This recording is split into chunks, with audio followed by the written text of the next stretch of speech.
በዚህ እድሜው ክፋትና ጭካኔን ይማራል ሰይጣን። ለነገሩ አንቺ የምታደርጊው ከዛች እናትሽ የተማርሽው ነው። ዝም በያው።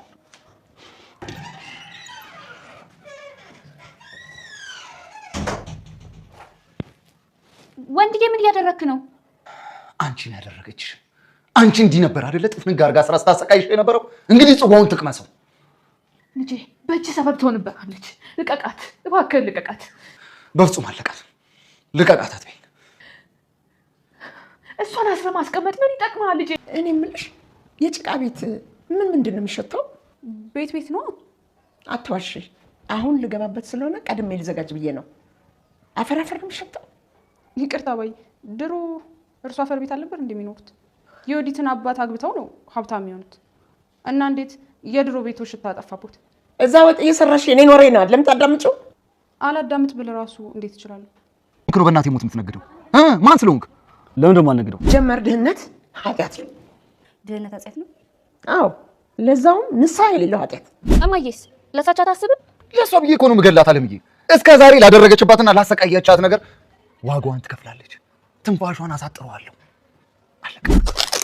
ሜልክ እንደተጫወትሽብኝ አትቀሪም። በቁምሽ ጾትብሻል። ዝም በይ አንቺ ውጥንጥናም ጸጥ በይ። ሎዲት ሞተች ማለት እኔም ከወንድጌ ጋር አብሬ ታሰራለሁ። ከዛ እናቴ ያለ ጧሪ ቀረች ማለት ነው። አስቀርም የኔ ልጅ ብንታሰርም እኔና ልጄ ነን። አንቺን አሳልፌ በጭራሽ አልሰጥም። በቦታ ገብቼ ለሰሩት ኃጢአት ዋጋዎትን ነው የምሰጡት። የገቡበት ገብቼ አዎ፣ እኔስ የእሷን እናት ማልገድል ነው የሚመስሉት? እንደው ዝም ብለው የዋ ጀለገግ ብቻ ነው እንደሚመስሉት? በደንብ እገላለሁ፣ በደንብ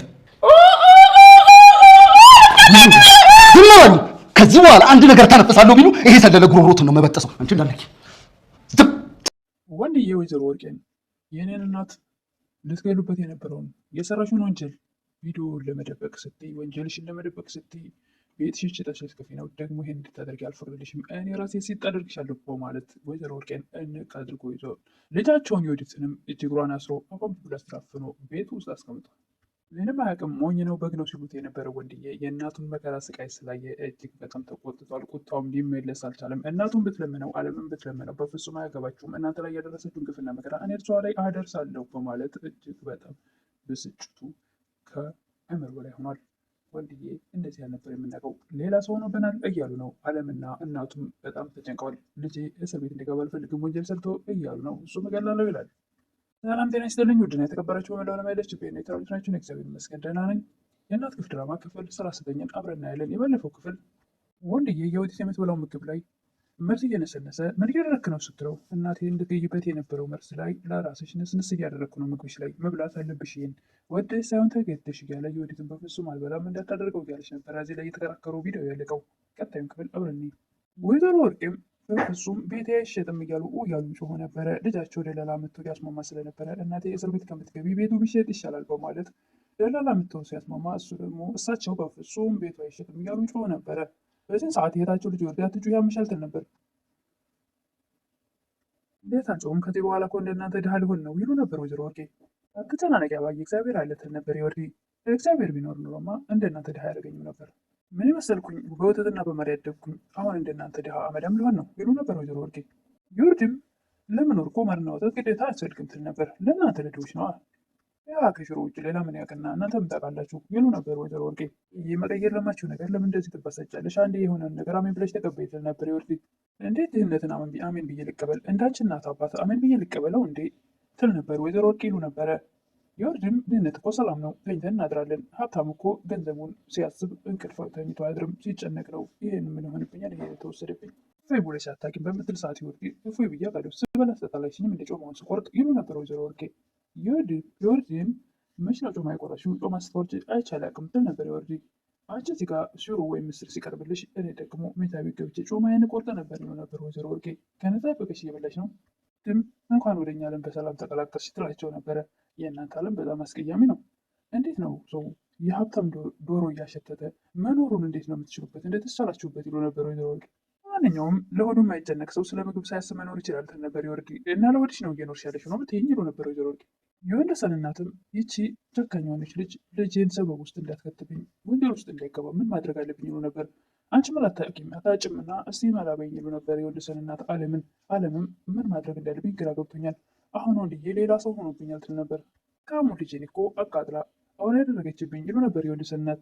ሰላምም እንዴት አውራ አይሆንም የእናቱን እኮ ግፍና መከራ የሞት አፋፍ ላይ ሆና ስላየ እሱ ነው የለወጠው ትል ነበር አለም። እንደሄደ ነግሮሻል? አሁን እኮ ቤት የለም ይሉ ነበር የወንድሰን እናት። የት እንደሄደ አልነገረኝም፣ ነገር ግን ኑሮ ማድረግ የነበረብኝን ነገር አሁን ላድርግ ነው ብሎ ነው የወጣው ትል ነበር አለም። ወንድዬ አጋቹ ጸጋዬ ጋር በመገናኘት ባለፈው ያሳየኸኝን ቪዲዮ እንድሰጠኝ እፈልጋለሁ ይለው ነበር። አጋቹም በፍጹም አልሰጥም፣ ምክንያቱም ከሰጠሁ የእንጀራ ገመድ ይዘጋል ይለው ነበር። የምን እንጀራ ገመድ? ስለምን እንጀራ ገመድ ነው የምታወራው? ምክንያቱም የቀረ ህይወታቸውን እስር ቤት ማሳለፍ የማይፈልጉ ሰዎች ቪዲዮ ሊገዙኝ ነው። ዎቹ ሚስቴና ሚስቴ እናት ናቸው ይል ነበር ወንድዬ። አዎ በቃ እነሱ የሚሰጡህን እኔ ጥፍ አድርጌ ልስጥኝ ነበር ወንድዬ። አጋቹ ጸጋዬም 23 ሚሊዮን ብር ትገዛኛለህ ይል ነበር። ምን ማለት ነው? የምን 23 ሚሊዮን ብር ማለት? ወንድስን ይደነግጣል። 23 ሚሊዮን ብር ነፍሳሉ ይላሉ ወንድዬ። አዎ ወንጀላቸውን ለመደበቅ ሲሉ ምንም ነገር ለማድረግ ዝግጁ ናቸው ይል ነበር። አለምም ለወንድስን እናት ቤቱን ሊሸጡት ነው። አጋቹ በጣም ብዙ ብር ጠይቋቸዋል። እነሱም ወንጀላቸውን ለመደበቅ ሲሉ ቤታቸውን ሊሸጡ ነው ትል ነበር። የወንድስን እናትም ቤታቸውን ሸጠው የት ሊኖሩ ነው ይሉ ነበር። እንዳቀሉ አላውቅም አባዬ ትል ነበር አለም። ተንኮለኞች ናቸው የሆነ መላ ያጡም ይሉ ነበር የወንድሰን እናት። በአሁኑ እንኳ መላ ያጠረባቸው ነው የሚመስለው ትል ነበር አለም። የወንድሰን እናትም ሴትዮቱን አታውቂያትም አንቺ፣ ብዙ የደበቁት ብር ይኖራቸዋል። ወይዘሮ ወርቄም ለፀሐይ ማን ነው እንዳንቺ ሞኝ ያደረገኝ? አጋቹን ስቀጥረው እኮ እኔ ላይ እንደሚነሳ ማሰብ ነበረብኝ። በብዙ ነገሮች በጣም ብልህ ነበርኩ፣ እንዴት እንደተሸወድኩ አላውቅም ይሉ ነበር ወይዘሮ ወርቄ።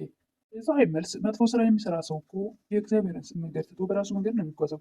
ይህ ደግሞ ፈጣሪውን ትቶ በራሱ መንገድ መጓዝ ከጀመረ የሚጠብቀውን ነው የሚያጣው ትል ነበር አለ ፀሐይ። አይጠብቅሽም እያልሽኝ ነው ይሉ ነበር ወይዘሮ ወርቄ። የቀጠሩት ሰው ለመጉዳት አልነበር እንዴ? ደግሞ ሰውን የሚጎዳ ሰው ፈጣሪ ሊጠብቀው አይችልም ትል ነበረ ፀሐይ። ወይዘሮ ወርቄም ይጠብቀኛል እንጂ እንዴ እኔ እኮ ቀብራሪት ወርቄ በጣም ሀብታም እኮ ነኝ ይሉ ነበር። በፈጣሪ ፊት እኮ ሁላችንም አንድ ነን፣ አንተ ሀብታም አንተ ድሃ ብሎ ፈጣሪ እንደ ሰው የሚለይና የሚያዳላ አይደለም ትል ነበረ ፀሐይ። አንቺ በፈጣሪ እይታ ተራ ሰው ነሽ እያልሽኝ ነው ይሉ ነበር ወይዘሮ ወርቄ። ተራ ሰው አላልኩም፣ ነገር ግን ሁላችንም በእሱ እይታ አንድ ነን ያልኩት ትል ነበረ ፀሐይ። ምንም አንድ ነን፣ እንጀራ ነው እንጂ እርስዎን አሰሪ እኔን ሰራተኛ ያደረገኝ ትል ነበረ ፀሐይ። ወይዘሮ ወርቄም ወይኔ አምላኬ በቃ እንዴት ልታደርገኝ ነው? ሁሉ መቀበሪያው ሊቀር ነው። በቃ ተራ ሰው ድሃ ሊሆን ነው ይሉ ነበር። ብቸኛ ከመኖር እንደውም በሞት ይሻለኛል በፍጹም። ወንድዬ አጋቹን አንተ ማን ስለሆንክ ነው በእናቴ ሞት የምትነግደው ይል ነበረ። አጋቹ ጸጋዬም አንተ ሳታየው ፊት ለፊት የተሰራ ወንጀል እንጀራ ይዞ ከመጣ ደግሞ ለምንድን ነው ምን ብዬ የማልቀበለው ይል ነበር ሳለው ይል ነበር ወንድዬ። አጋቹም 23 ሚሊዮን ብር ከመጣ እሺ ይል ነበር። ለሁሉም ክፍት ነው፣ እኔ የምፈልገው ብር ብቻ ነን ነበር ጸጋዬ። 3 ሚሊዮን ብር እየተመጣለው የለኝም ይል ነበረ ወንድስን። አጋቹም በቃ ቪዲዮም የለም ስለሚችሉ ትሸጠዋለሁ ይል ነበር አጋቹ። ወይዘሮ ወርቄም የእህታቸው ልጅ ወርዴ ከዚህ ሁሉ ጭንቀት እንዴት ብዬ ልውጣ ይሉ ነበር። ያለሽበትን ነገር በቃ አሜን ብለሽ ተቀበይ፣ ከዛ ነጻ ትወጫለሽ ትል ነበረ። ሰጥቶ ነው አሜን የሚለው? ምን ሲሰጠው? ሰው እኮ ሲሰጠው ነው አሜን የሚለው አይደል እንዴ ይሉ ነበር ወይዘሮ ወርቄ። አሁን እኮ የመጣብሽ ነገር ጥሩ ነገር ይዞልሽ ሊመጣ ይችላል፣ ስለዚህ እሱን አሜን ብለሽ ተቀበይ ትል ነበረ። መጨረሻው ሊያምር ይችላል እና ድህነት ነው እንዴ ጥሩ ነገር? ድህነት አንድ ጥሩ ነገር ንገሪኝ ይሉ ነበር ወይዘሮ ወርቄ። የወርድም ሀብታም ሆነች በተንኮልና በክፋት ለሰው ላይ ተንኮል ስታስቢ ከምትኖሪ ድሃ ሆነች በነፃነት አእምሮሽ ህሊናሽ ነፃ ሆነው በሰላም ብትኖሪ አይሻልም ትል ነበር የወርዲ። ፍጹም አይሻልም፣ ድህነት እንደውም ኃጢአት ነው ይሉ ነበር ወይዘሮ ወርዲ። ለምንድን ነው ድህነት ኃጢአት የሆነው ትል ነበር የወርዲ። አንድ ችጋራም ሰው እኮ የሚፈልገው መብላት መጠጣት አይችልም፣ የሚፈልገው ቤት ውስጥ መኖር አይችልም፣ መኪና መንዳት ሲፈልግ መኪና ማግኘት አይችልም ይሉ ነበር። ወረደበት የእጮች ምሽግ የጭቃ ቤት አለ፣ እሱ ጋር ከአይጦች ጋር እየተጋፋ ይኖራል። አውቆ ከጭቃ ቤት ውስጥ ከአይጦች ጋር እየተጋፋ ይኖር እንጂ እንዳንቺ የሰው መግደያ ምግባቸው ውስጥ መርዝ አይጨምርም። ሰላም አለው እሱ፣ በሰላም ይኖራል፣ ለሰው ክፋት ተንኮልም አያስብም ትል ነበር የወርዲ። ይህነት ሰላም ነው ይመስልሻል እንጂ እያለች ነበር የወርዲ።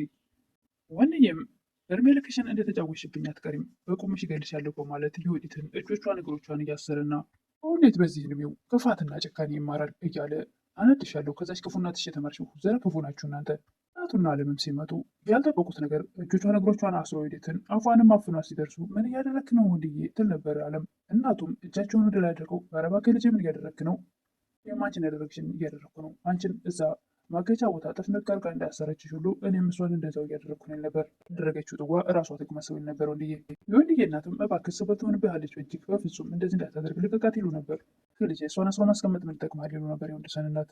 ሁሉ ሲሰቃዩ የነበረውን ሁሉ ረስተው እሳቸው የሚራራ መልካም ልብ አላቸውና እባክህ እያሉ ስፍስፍ ይሉ ነበር የወንድሰን እናት። ወንድዬ አንቺ ጉድሽን አልሰማሽም? አንቺን ስታሰቃይበት የነበረውን ቪዲዮ ልትሸጠው እያስማማች ነው ከወንቤዴ ጋር እየተነጋገረችበት ነው ነበረ።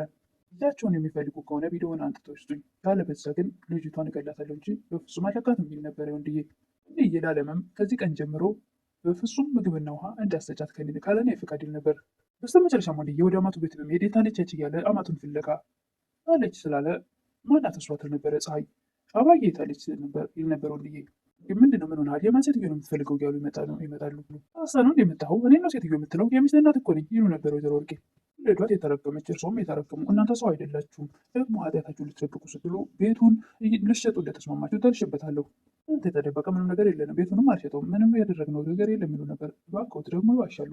እንዴት የትልቅ ቅሌታም ውሸታም ይሆናል እያለ ወንድወሰን አፍጥጦባቸዋል። ሽጠው ኃጢአትዎትን ሊሸፍኑ ይችላሉ። ከኔ ግን በፍጹም የትም አያመልጡም። በት ቦታ ገብቼ በሰሩት ኃጢአት ዋጋዎትን ነው የማስከፍለውት እንጂ በፍጹም ዝም ብዬ ላልፎት አልችልም ነበር ወንድዬ። እናት ልትገሉ እንደነበረ ሁሉ እኔ ሴሷንስ እናት የማልገድል ይመስለውታል? ይህ የዋህ ነገር ብቻ ነው እንደሚመስላችሁ? መግደልም እችላለሁ ይል ነበር ወንድዬ። ወይዘሮ ወርቄም ብለው ጩኸታቸውን ያቀልጡት ነበር። እችላለሁ ቢሉ ጉሮሮዎትን ነው እዛው ጸጥ አድርገውት ይል ነበር ወንድዬ። ዛሬ የቀረቡት የእናት ግፍ ድራማ ክፍል 39 ይህን ይመስል ነበር። በቀጣይ እስክንገናኝ መልካም ቆይታ እያልኩም ለምታበረታቱኝ እህቶች ምስጋና ከልብ ነው። አዲስ የሆናችሁ ደግሞ ላይክ እና ሰብስክራይብ ማድረግ አትርሱ። አመሰግናለሁ።